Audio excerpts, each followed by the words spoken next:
माफ कीजिएगा अब्दुल्ला साहब, मैंने आपको देखा नहीं। आपको जो यूं देख लिया। पागल लग रही थी। अस्तगफिरुल्लाह, आप तो बहुत प्यारी लग रही थी।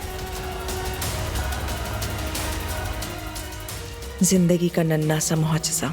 हर लम्हा तुम्हारे साथ होना मेरी सबसे बड़ी खुशी है। जब भी तुम्हें अपनी अम्मी की मोहब्बत की ज़रूरत होगी तो वो मोहब्बत तुम्हारे बाबा और मैं तुम्हें देंगे।